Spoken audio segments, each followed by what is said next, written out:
Assalamualaikum warahmatullahi wabarakatuh.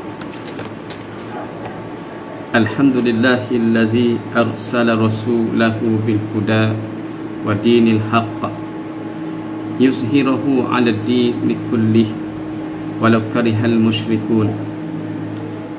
Ashhadu an la ilaha illallah wahdahu la syarika lah wa ashhadu anna sayyidana Muhammadan abduhu wa rasuluh. Allahumma salli wa sallim wa barik ala Muhammad wa ala alihi wa ashabihi rasulillahi ajma'in. A'udzu billahi minasy syaithanir rajim. Wa lanabluwannakum bisyai'in minal khaufi wal ju' wa naqsim minal amwali wal anfusi wath thamarat wa basyiris sabirin. Dan sesungguhnya akan kami berikan cubaan kepadamu dengan sedikit ketakutan, kelaparan, kekurangan harta, jiwa dan buah-buahan. Dan berilah kabar gembira kepada orang-orang yang sabar. Suratul Baqarah ayat 155. Yang saya hormati lagi saya kasihi Al-Fadil Ustaz Luqman bin Ibrahim, pegawai takmir negeri Terengganu. Yang saya kasihi Al-Fadil Ustaz Hakim PPMD, Pejabat Agama Daerah Lungun Terengganu. Dan yang saya hormati lagi saya kasihi teman-teman dan sahabat saya yang turut menyertai kelas di talian online, kelas takmir bagi negeri Terengganu. Sahabat-sahabat saya, bekas ketua saya ketika saya bertugas di bahagian agama kaunseling Ibu Pejabat Polis Kontijen Terengganu, Tuan Haji Nur Azmi. Saya tengok bekas bila saya, sahabat saya Ustaz Yang Sari, tuan-tuan dan puan-puan yang dikasihi dan dirahmati oleh Allah sekalian. Alhamdulillah, kita merapatkan syukur terhadap Allah Subhanahu Wa Taala kerana pada malam ini dapat kita bertemu dalam kelas di talian takmir. Mudah-mudahan walaupun kita bertemu di maya melalui FB Live, asbab daripada kita berada dalam majlis ilmu, Allah sentiasa merahmati kita dan sentiasa mengurniakan ketetapan iman, dan mudah-mudahan Allah sentiasa memelihara kita daripada ditimpa sebarang musibah, insya-Allah. Tuan-tuan dan puan-puan yang dikasihi oleh Allah sekalian, sebagaimana yang tuan-tuan sedia maklum, pada malam ini kita akan membicarakan kitab Riyadhus Shalihin yang telah dinukilkan oleh Imam Nawawi rahimahullah ta'ala dalam bab yang ketiga, itu bab sabar. Jadi kitab Riyadhus Shalihin ini maksud dia adalah taman syurga ataupun padang rumput syurga. Tuan-tuan dan puan-puan yang dikasihi oleh Allah sekalian, saya ucapkan terima kasih kepada sahabat saya Sahaja Amran daripada pusat Correctional Dungum, antara orang yang terawal melaporkan diri di kelas talian kita, hadir daripada Kuala Berang. Jadi untuk makluman tuan-tuan sekalian, walaupun kita berhadapan dengan pandemik, mungkin kita sebut hikmah di sebaliknya. Kalau sebelum ini saya biasa berkuliah di Masjid Surau sekitar sini sahaja, tetapi hikmah pandemik COVID-19 ini kita dapat berkuliah di talian, yang mana bila saya lihat di antara sahabat-sahabat saya, ada di antara yang daripada negeri Perlis, dari Kedah, kemudian dari Kelantan, dari Terengganu, kemudian dari Pahang, dari Johor, Mersing Johor, dan dari Batu Pahat dan pelbagai negeri. Mudah-mudahan Allah memberkati pertemuan kita pada malam ini. Mungkin kita lihat hikmah di sebalik pandemik ini, kita dapat bertemu, dan saya lihat ramai di antara yang berada, yang mengikuti kelas kita pada malam ini di kalangan Al-Fadil, Ustaz-Ustazah, imam, mudah-mudahan Allah merahmati kita. Jadi berbalik kepada apa yang kita nak bincang pada malam ini, tuan-tuan sekalian, tentang sabar. Dalam waktu yang terhad dan terbatas ini, saya nak cuba bawa kepada tuan-tuan sekalian tentang takrif sabar, pembahagian sabar, konsep sabar. Jadi mudah-mudahan berakhir tazkirah ataupun kuliah pada malam ini, kita akan dapat mengetahui tentang fiqh yang berkaitan dengan sabar, dan kita dapat jadikan sebagai panduan dalam kehidupan kita. Perlunya kita ada sifat sabar, kerana sifat sabar merupakan salah satu daripada perkara yang berkaitan dengan iman dan perkara yang berkaitan dengan akhlak, tuan-tuan sekalian. Jadi kita lihat kepada kitab ini, firman Allah Ta'ala, a'udzubillahi minasyaitonir rajim, ya ayyuhalladzina amanu sabiru wasabiru. Wahai orang-orang yang beriman, bersabarlah kamu dan kuatkanlah kesabaranmu. Jadi Allah menyebut kalimah ya ayyuhalladzina amanu, wahai orang-orang yang beriman. Jadi bila kita menyebut wahai orang yang beriman, maka sifat sabar ini dia ada hubung kait dengan keimanan seseorang kepada Allah Subhanahu wa taala. Maknanya tanpa iman kita tidak akan dikurniakan sifat yang sabar. Mungkin pada kita timbul persoalan, tuan-tuan sekalian. Kita tengok kadang-kadang Allah Ta'ala kurniakan sifat sabar ini kepada orang bukan Islam, melebihi daripada orang Islam.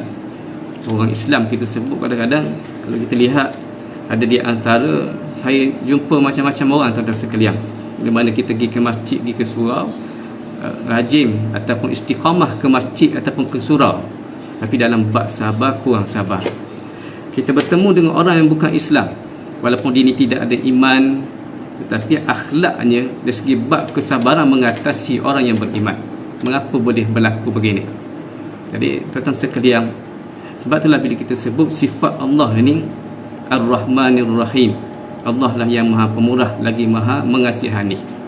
Jadi sifat Allah Ta'ala ni Ar-Rahman.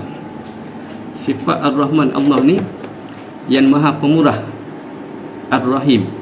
Ulama menyebut bahawa sifat Ar-Rahman ini, sifat kepemurahan Allah Ta'ala ini tidak terhenti kepada orang yang beriman sahaja.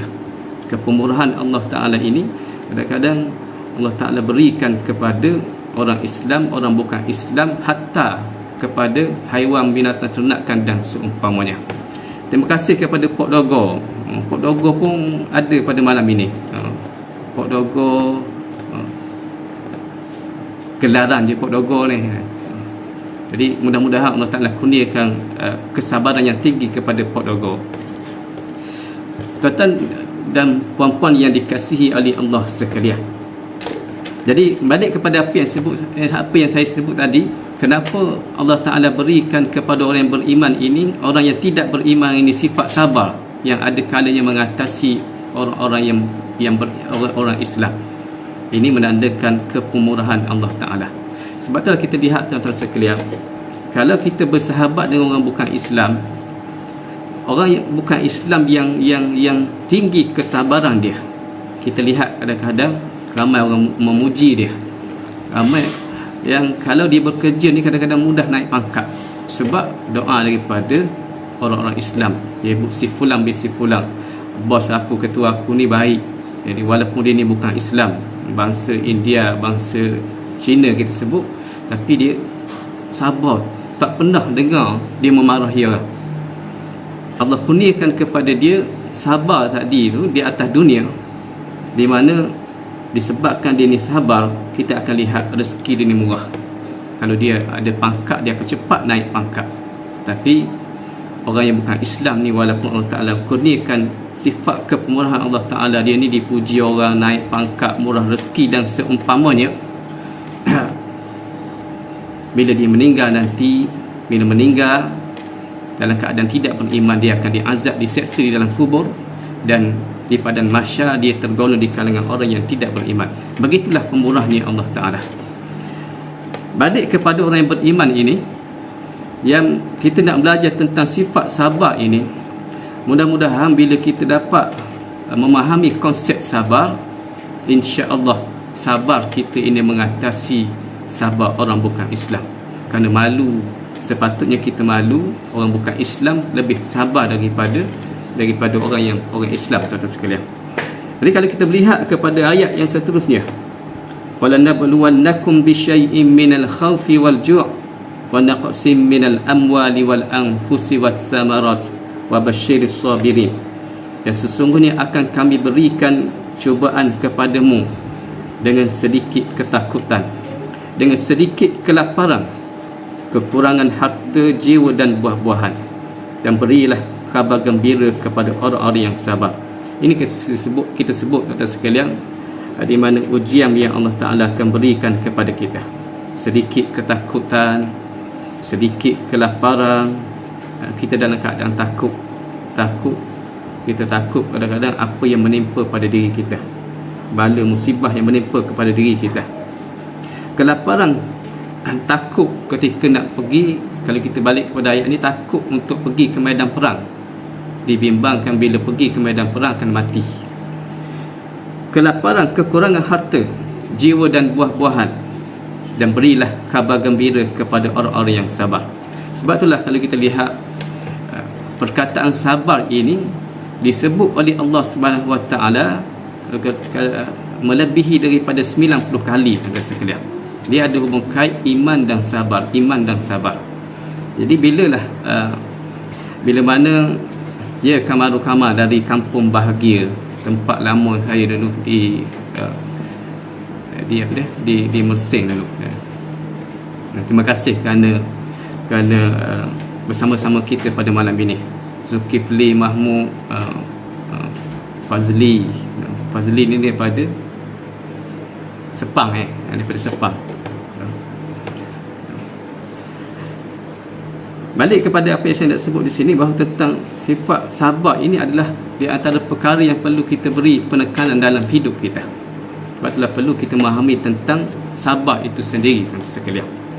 Kalau kita pergi jauh lagi, tuan-tuan sekalian, sabar merupakan akhlak yang mulia, di mana Allah menjanjikan kepada orang yang sabar dengan balasan syurga tanpa hisab.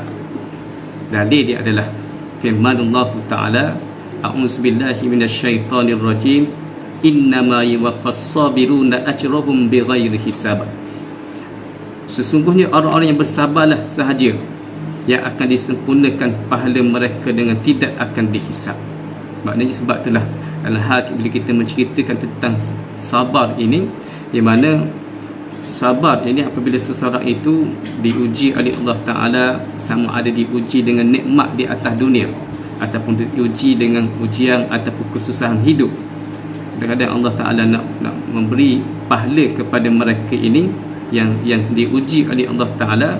Dan Allah Ta'ala menjanjikan kelebihan orang yang bersabar ini, di mana mereka ini bila mati dia tidak akan dihisab oleh Allah Subhanahu Wa Ta'ala. Setiap qada yang ditentukan Allah menimpa seseorang mukmin akan menjadi kebaikan padanya jika memenuhi dua perkara, iaitu sabar menghadapi qadar Allah yang berbentuk bala dan musibah, serta bersyukur menghadapi qadar Allah Subhanahu Wa Ta'ala yang berbentuk nikmat dan kegembiraan. Betul, bagi kalau kita pergi lagi jauh, sabar tuan-tuan sekalian ni, apabila sahaja dia menimpa orang-orang mukmin, Allah akan menjadikan kebaikan kepadanya. Bala ataupun qada yang ditimpa kepada orang mukmin, dia akan memberi kebaikan kepada mereka ini. Jadi kita hadam dalam diri kita, tuan-tuan sekalian. Sebab dalam hidup kita ini dia tidak akan lari daripada ujian, sama ada ujian nikmat ataupun ujian kesusahan. Sebab itulah kalau kita pergi jauh lagi dalam bab sabar ini, sabar ini dibahagikan kepada tiga, tuan-tuan sekalian. Kalau kita lihat tentang pembahagian sifat sabar ini, dia ada tiga.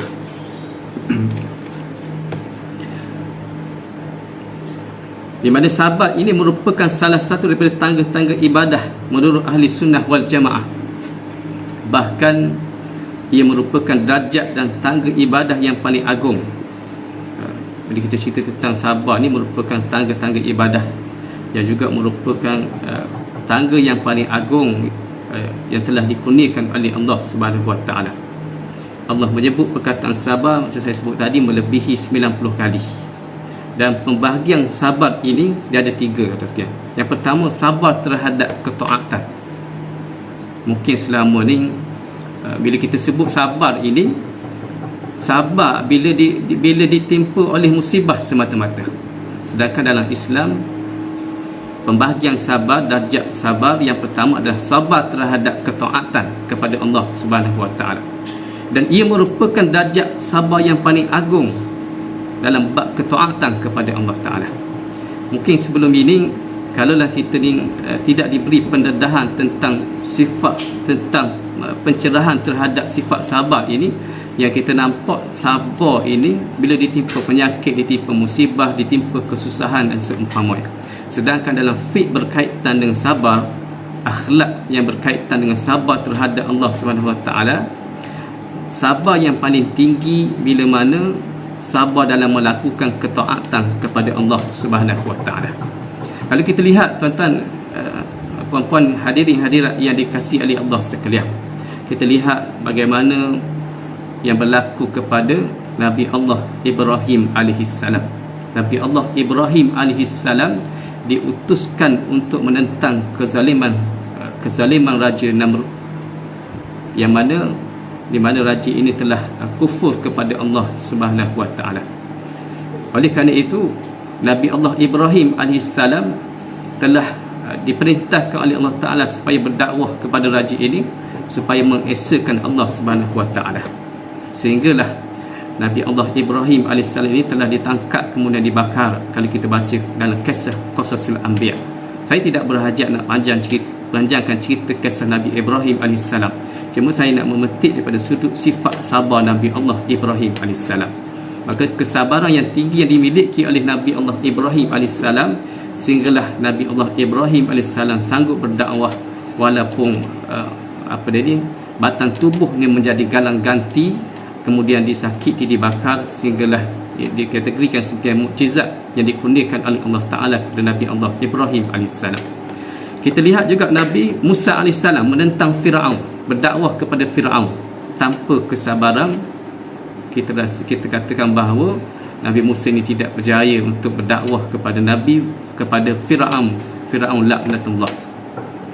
Kita lihat juga Nabi Nuh alaihissalam yang telah berdakwah kepada kaumnya, sehinggalah Allah Taala uji isteri dan anaknya sendiri kepada Nabi Lut tidak mahu mengikut dakwah yang telah dibawa oleh Nabi Allah Lut alaihissalam. Kita lihat Nabi Allah Ayub alaihissalam diuji dengan sakit penyakit. Kalau kita baca satu riwayat ataupun satu kisah mengatakan asal Nabi Ayub alaihissalam ini, dia ni istiqamah beribadat kepada Allah Taala, sehinggalah dicemburui oleh iblis ataupun syaitan. Lalulah iblis pergi menghadap Allah Taala, pergi berjumpa Allah Taala.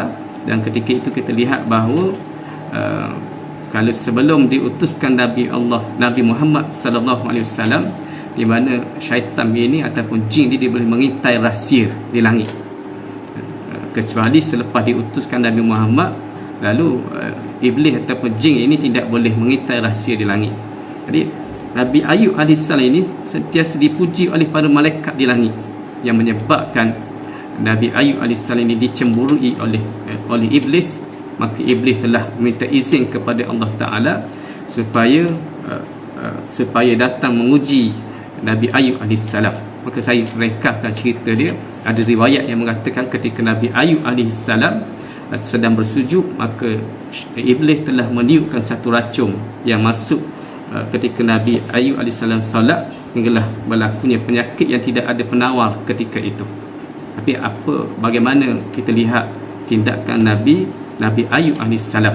Nabi Ayub alaihissalam tetap sabar dalam ketaatan kepada Allah Subhanahu Wa Taala.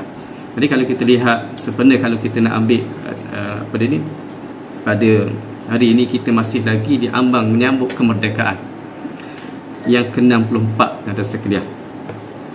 Mungkin saya boleh kaitkanlah, saya terbaca satu kisah kata sekalian yang mungkin tuan-tuan sekalian boleh ambil sebagai semangat kesabaran yang tinggi, yang berlaku pada tanggal 12 September 1931, yang merupakan tarikh hitam bagi pasukan tentera Islam di Libya. Ini berlaku pada tahun 1931 apabila Umar Mukhtar diberkas oleh kolonial Itali setelah berlaku pertempuran sengit di antara kedua-dua pihak di Selontar berhampiran Jabal Al-Akhdar. Maka dalam pertempuran tersebut seramai 40 orang tentera Islam telah terkorban, manakala Umar Mukhtar perlu ditangkap dan dipenjarakan. Beliau telah ditahan oleh penjajah ketika itu di kalangan kolonial Itali. Namun kita lihat kesabaran yang tinggi yang dimiliki oleh Umar Mukhtar. Beliau terus berjuang menghunuskan lisannya mengancam kolonial Itali.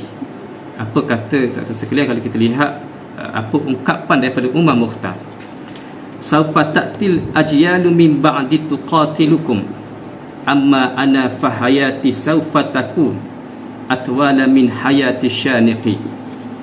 Kamu pasti bertembung dengan generasi-generasi akan datang selepas aku, yang akan berjuang memerangi kebiadaban dan keangkuhanmu. Adapun kehidupanku yang akan kulalui jauh lebih lama daripada tukang gantung Al-Gojo. Ini di antara ungkapan, kita sebut ungkapan Umar Mukhtar, salah seorang daripada panglima perang Libya pada 12 September 1931. Walaupun ditangkap, diseksa, dia tetap menghunuskan lisannya untuk memerangi kebiadaban penjajah ketika itu, dan dia yakin bahawa walaupun dia mati akan lahir generasi-generasi akan datang yang menjadikan Umar Mukhtar ini sebagai idola untuk meneruskan perjuangan memerdekakan negara Libya. Jadi kita lihat kata sekalian, sebab itulah kita lihat perjuangan-perjuangan Islam bermula daripada kita lihat apa yang dirintis oleh para anbiya, para nabi. Bila kita belajar dalam Qasasul Anbiya, dia ni tinggi kesabaran dia. Begitu juga kalau kita lihat kalau kita baca dalam sirah yang berlaku kepada Nabi agung kita, Nabi Muhammad sallallahu alaihi wasallam. Tuan-tuan sendiri mengetahui kisah bagaimana Nabi pergi berdakwah di Taif. Lalulah kata sekalian, selepas berdakwah di Taif, Nabi ni telah dakwah Nabi ni tidak diterima. Bukan setakat tidak diterima, lalu dikumpulkan pemuda-pemuda Taif supaya berbaris di tengah jalan melontarkan batu ke terhadap Nabi. Lantaran itu tubuh badan Nabi ini telah berdarah sehinggalah meleleh ke tumit Nabi. Walaupun Nabi ini telah ditawarkan, baginda ditawarkan oleh malaikat untuk menghempaskan bukit terhadap pemuda-pemuda dan penduduk Taif, Nabi tetap sabar. Bahkan Nabi berdoa supaya Allah beri petunjuk kepada kaumnya yang tidak mengerti. Sebab itulah adab tuan-tuan sekalian, kalau kita ni diuji dengan ujian, kalau kita difitnah tuan-tuan sekalian, banyak bersabar kepada Allah Ta'ala. Jadi walaupun mungkinlah kalaulah kita diuji, difitnah dan seumpamanya yang menyebabkan orang pandang buruk kepada kita, di samping kita boleh berusaha untuk membersihkan nama kita, tapi sebelum itu hendaklah diikuti dengan sifat sabar yang tinggi kepada Allah Subhanahu Wa Taala. Pasti kita sebut sama ada kafarah ataupun ujian. Walaupun kafarah sekalipun di atas dosa-dosa kita, sekalipun ujian bila diiringi dengan sifat sabar, dia ada hubung kait dengan keimanan kepada Allah Ta'ala. Maka apa kelebihan dia? Macam mana yang saya sebut tadi, bahawa orang yang sabar ini di antara pahala dia tidak akan dihisap di hadapan Allah di yaumil mahsyar nanti. Padahal sebab itulah kita bicarakan tentang pintu-pintu syurga ni, salah satu daripada pintu syurga ni ada pintu sabar bagi orang beriman. Jadi bila kita membicarakan tentang sabar ni, dia ada hubung kait dengan iman, dan ada hubung kait dengan akhlak, dan ada hubung kait dengan hidup dan mati kita bila kita bertemu dengan Allah Subhanahu Wa Taala. Jadi kalau saya nak kisahkan ataupun saya nak bawa cerita yang berkaitan dengan sahabat, barangkali tak ada masa tuan-tuan sekalian. Cuma apa yang saya nak kaitkan di sini, sabar terhadap ketaatan ni merupakan darjat yang paling tinggi di sisi Allah Subhanahu Wa Taala.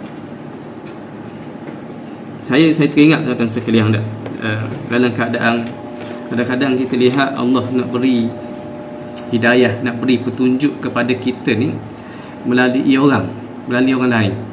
Walaupun orang lain kita lihat tadi tu bukan di kalangan para ulama, bukan di kalangan orang alim, tapi di kalangan orang yang istiqamah mendekatkan diri dengan Allah Subhanahu Wa Taala. Walaupun setengah-setengah tempat saya cerita, tapi mungkin ada di antara tuan-tuan yang tak pernah dengar cerita ni.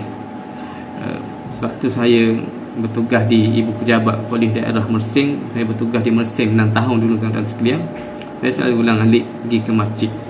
Dan biasalah kita kuliah kadang-kadang sampai ke musim tengkujuh, apa musim pada pukul sampai bulan 12. Jadi satu hari tuan-tuan sekalian, dalam perjalanan saya nak pergi ke satu surau, dan saya rasa ada di antara jemaah sini yang apa dia ni, ada di antara yang bersama dengan kita ni, jemaah surau tersebut. Dalam perjalanan saya nak pergi ke surau untuk ambil kuliah, hujan lebat tuan-tuan sekalian. Dan bila hujan lebat tu timbul dalam hati saya, kalau saya naik kereta ni, terlintas dalam hati saya kata, kalaulah aku ni tak ambil kuliah malam ni, rasa-rasanya tak pergi dah masjid. Hati saya berkata pada diri saya. Jadi saya pergi malam ni ke surau ni asbab kerana kena ambil kuliah. Dalam keadaan hujan lebat, dalam keadaan gelap pula, walaupun belum maghrib,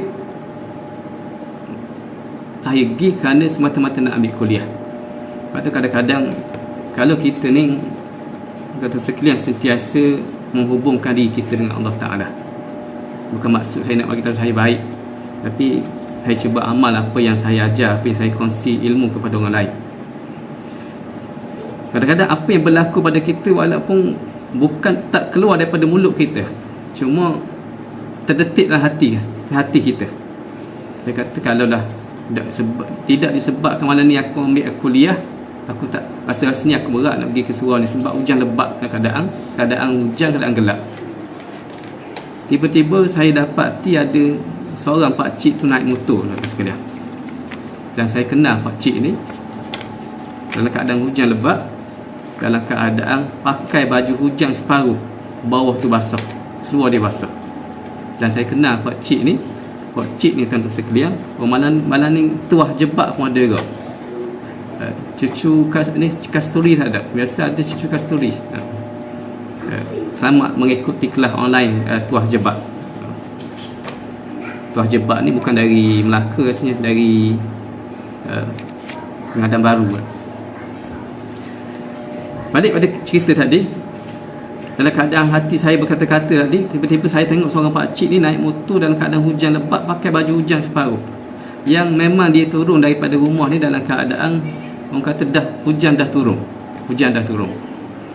Tapi boleh dia tuan-tuan sekalian naik motor hujan lebat, seluar dia basah. Pakcik ni antara salah seorang jemaah. Saya lihat jemaah yang sentiasa ulang-alik ke majlis ilmu. Tiap-tiap hari dia akan pergi ke masjid tu, ke surau ni, ke masjid ni, ke surau ni untuk mencari ilmu. Lalu pada saya kata Allah tegur saya. Aku yang naik kereta ni kalau tak basah, hati aku merungut untuk pergi ke rumah Allah. Pakcik ni orang biasa tapi naik motor dalam keadaan seluar dia basah, hujan lebat, istiqamah pergi ke masjid, ke surau untuk cari ilmu. Selang beberapa hari saya jumpa pakcik ni. Saya kata macam mana pakcik boleh pergi ke masjid surau dalam keadaan istiqamah. Lalu dia cerita pada saya. Dia kata, Ustaz, saya dulu sebenarnya bukan kaki surau, kaki masjid. Saya tak rajin ke masjid, ke surau ni. Allah beri hidayah pada saya. Dia kata pagi tu, dia kata saya ni pergi sarapan pagi ke satu warung. Tiba-tiba saya perhati, dia kata beberapa orang yang saya rasakan dia ni balik daripada menunaikan sembahyang subuh berjemaah. Dia duduk makan buah di warung ni. Lalu kumpulan beberapa orang ni dia sungguh. Maksud sungguh ni dia macam rasa terkilam lah jemaah masjid hok dia pergi pagi tadi tu tak ramai orang. Maksudnya kan dia bagi tahu orang tak ramai, dia kata jemaah hok mari sembahyang subuh. Maka pak cik ni hok istiqamah pergi ke masjid, Allah beri hidayah melalui percakapan jemaah tadi tu. Dia katakan dalam diri dia, dia kata bila dia dengar dalam hati dia perbualan jemaah tadi tu tak ramai orang yang pergi berjemaah di masjid, kenapa aku tidak jadi salah seorang yang untuk mengimarahkan masjid, mengimarahkan surau. Maka start daripada hari itu dia pun tekad dia akan pergi ke masjid menunaikan solat jemaah. Kemudian Allah beri hidayah, dia duduk dalam majlis ilmu yang akhirnya dia boleh istiqamah 5 waktu. Hampir tiap-tiap malam kalau tak sakit dia akan menempatkan diri ke majlis ilmu. Hebat tuan-tuan sekalian.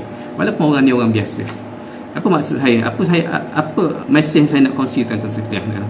Dia ada hubung kait dengan hidayah kepada Allah Ta'ala, ada hubung kait dengan tajuk yang kita bincangkan pada malam ini, sabar dalam melakukan ketaatan. Sebab itulah bila kita cerita tentang sabar dalam melakukan ketaatan, dia merupakan hidayah daripada Allah Ta'ala, anugerah daripada Allah Ta'ala, yang kadang-kadang kita tidak boleh buat-buat paksa-paksa.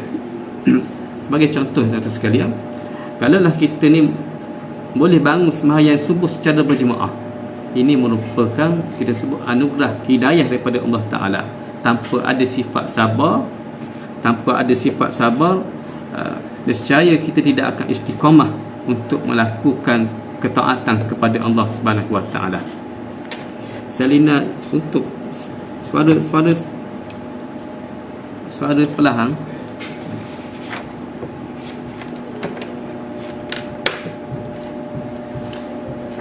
Terima kasih Salina. Saya dah berapa minit tau, saya lupa nak cocok speaker ni dekat ni. Okey.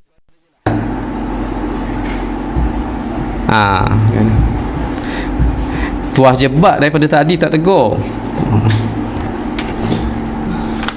Bos saya Tuan Haji Nur Azmi Isa, bekas OSPD sahabat berenang. Patut Tuan tegur saya, macam mana Tuan tak tegur saya ketika saya duduk di bawah Tuan dulu.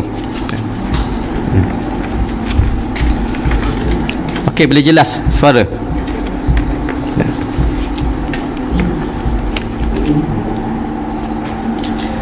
Ini kita sebut tentang sabar, bagaimana anugerah daripada Allah Subhanahu Wa Ta'ala. Jadi bila kita menceritakan tentang sabar ini, tahap sabar yang paling tinggi adalah di mana sabar dalam melakukan ketaatan kepada Allah Subhanahu Wa Ta'ala. Suara tak jelas tadi, saya tak sambung wayar connect ke mic tuan-tuan sekalian. Sebaik ada apa dia ni, Zalina tadi tu tegur.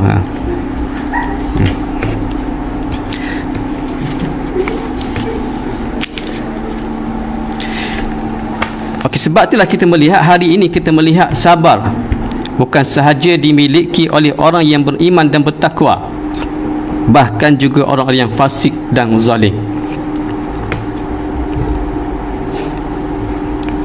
Okey Syaliza, jelas tapi ni lagi jelas tak? Saya dah sambung tak? Sambung mic. Kadang-kadang sabar orang fasik lebih tinggi berbanding dengan orang yang beriman kepada Allah Subhanahu Wa Ta'ala. Hak ni yang kita malu tuan-tuan sekalian. Kalau saya boleh ambil ilmu lah tuan-tuan sekalian, ilmu kesabaran orang yang fasik, orang yang melakukan dosa. Orang yang nak buat maksiat, buat dosa ni, tanpa sabar dia tidak dapat melakukan maksiat. Kalau kita lihat Nas suara jelas tak? Tak apalah saya cerita di sebalik tirai besi tuan-tuan sekalian tak? Di sebalik tirai besi ni boleh kadang-kadang kita jadikan sebagai panduan. Saya bila mana saya bertugas di penjara ni, saya niat walaupun duduk bersama-sama dengan banduan, mudah-mudahan sebab duduk dengan banduan sekalipun Allah Ta'ala kurniakan ilmu kepada saya. Jadi bila kita cerita tentang sabar ni, saya pernah tanya kepada seorang banduan ni yang curi kereta tuan-tuan sekalian. Curi kereta, Cik Hanafi kata saja je nak test start, tengok sabar tak. Iyalah. Tapi bagus maksudnya kalau suara tak jelas tuan boleh tegur tak, boleh tegur. Cik Nafi ni Tok Guru saya, Tok Guru dalam bab kereta. Saya ada masalah kereta, saya tanya Cik Nafi.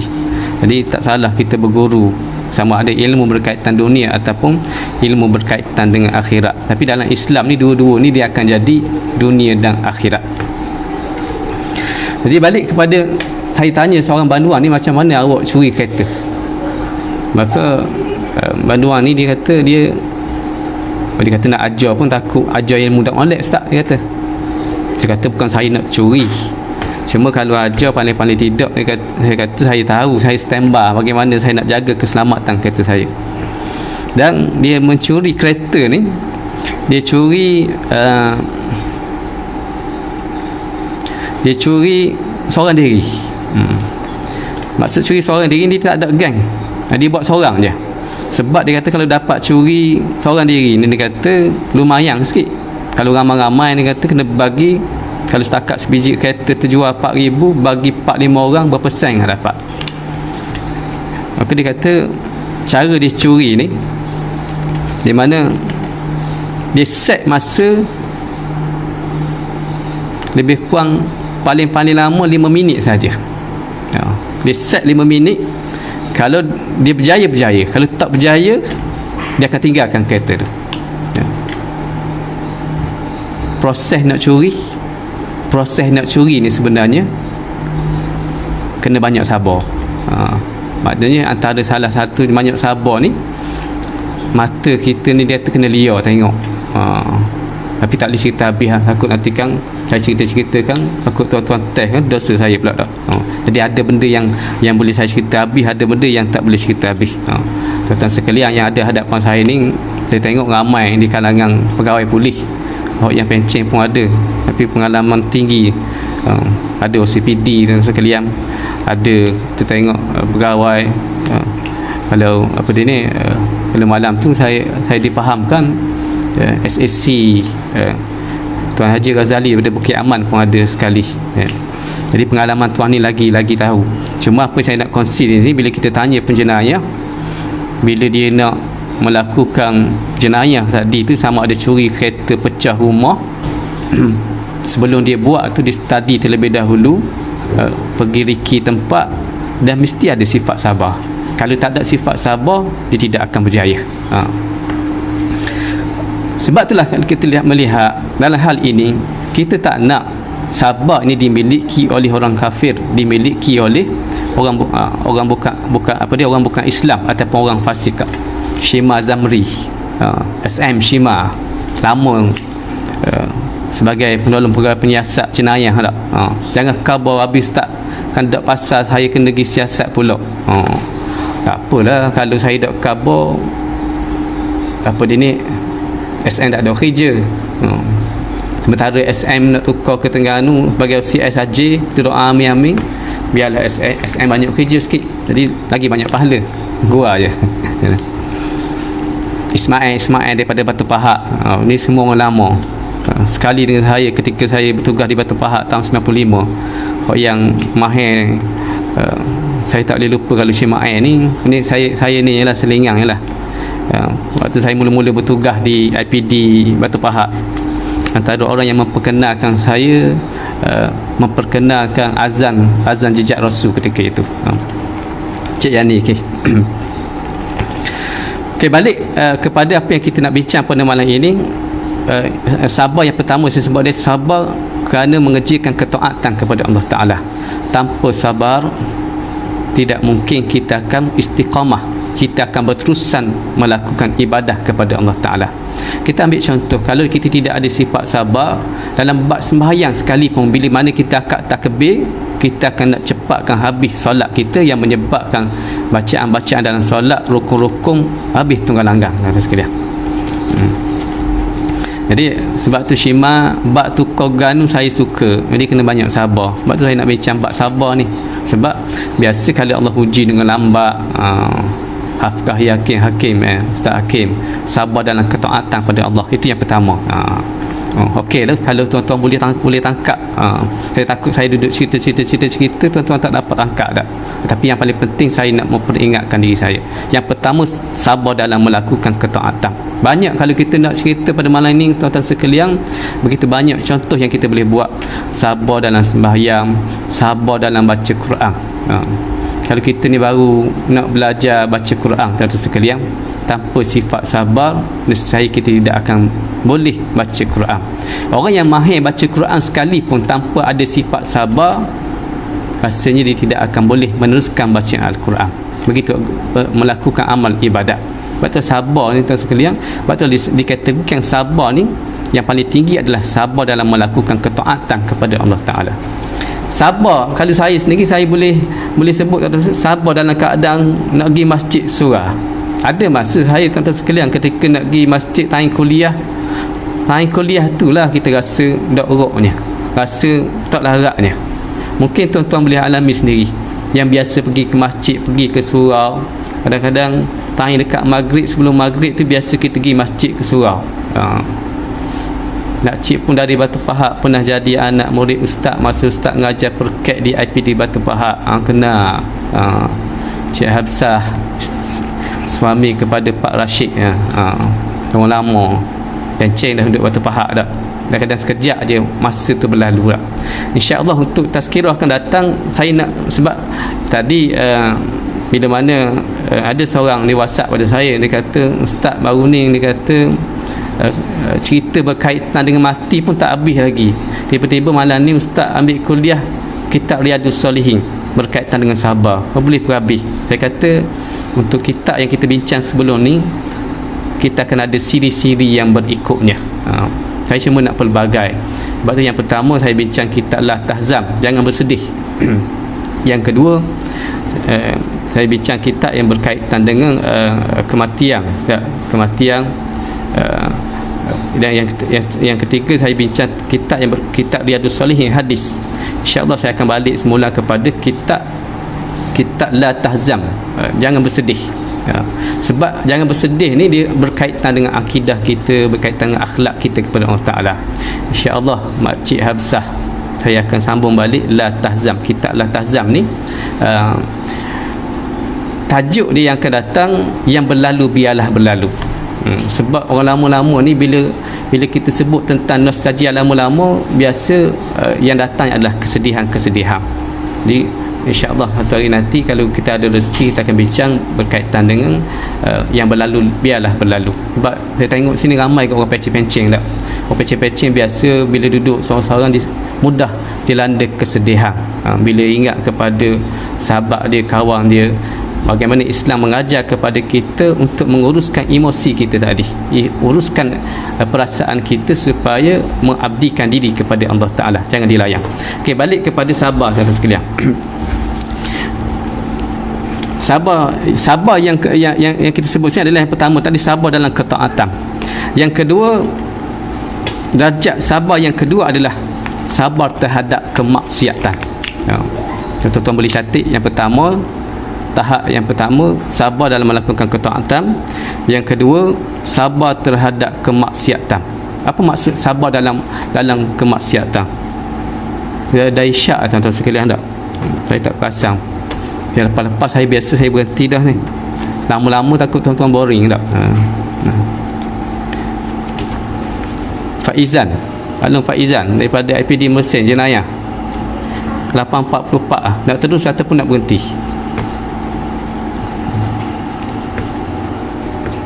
Kena sambung untuk siri akan datang, ataupun kita teruskan kuliah ni sampai ke subuh esok, sebab kita belajar bab sabar tak. Jadi selagi saya tak berhenti, tuan-tuan kena ikuti tazkirah kita pada malam ini. Sabar yang kedua adalah sabar terhadap kemaksiatan. Saya sebut di sini sabar terhadap kemaksiatan ini, rupanya kalau kita lihat orang yang beriman ini diuji dengan kemaksiatan, dengan dosa. Maka kalaulah start terus sikit lagi, tajuk ni best. Bekas Tok Bilal lama hari dulu di Batu Pahat, suara sedap. Okay, saya habis sikit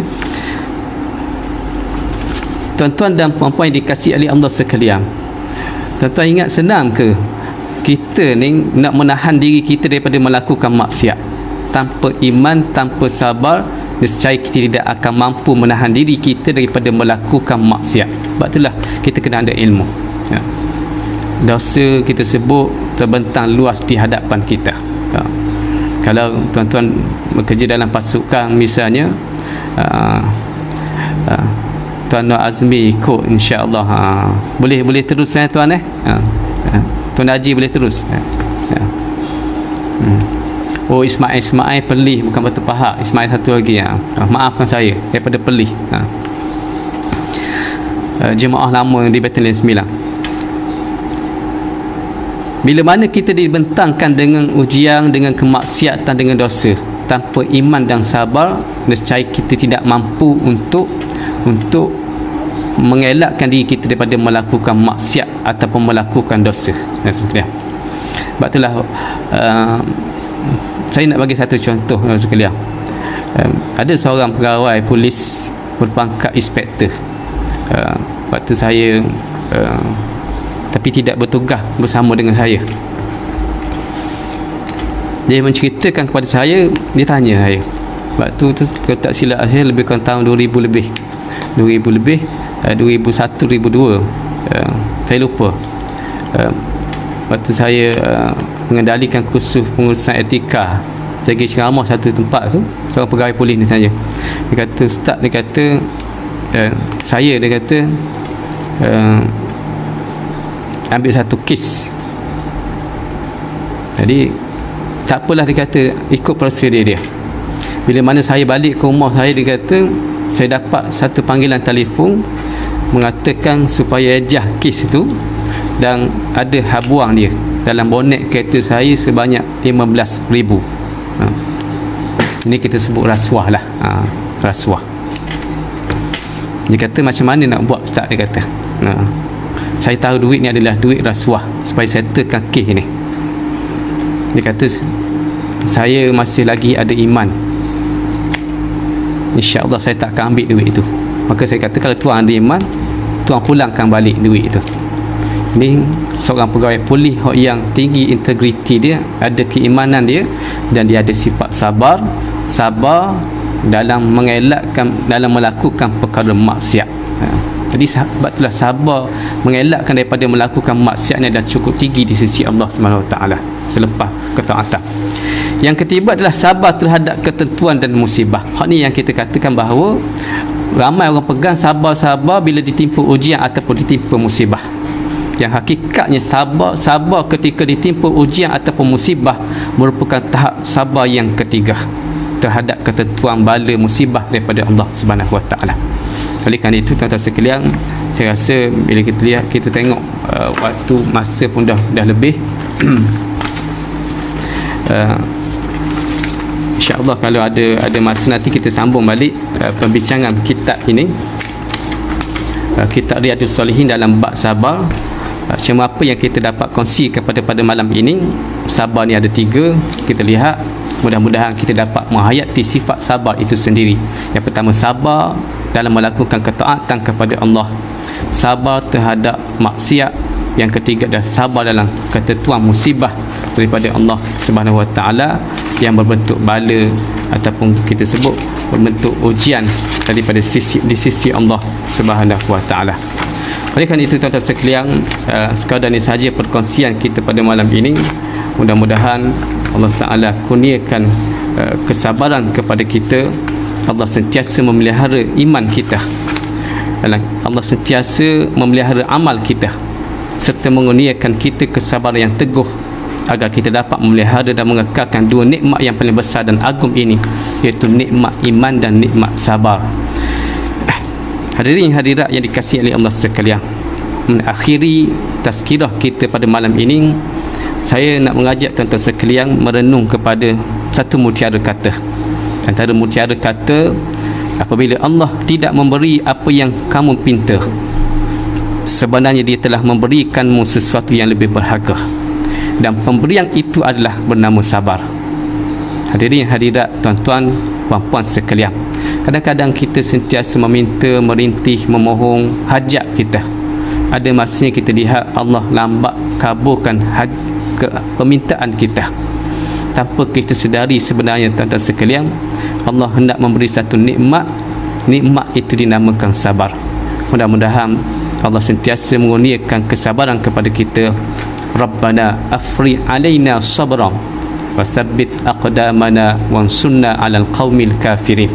Aqulu qali hadza wa astaghfirullahal azim li wa lakum. Assalamualaikum warahmatullahi wabarakatuh.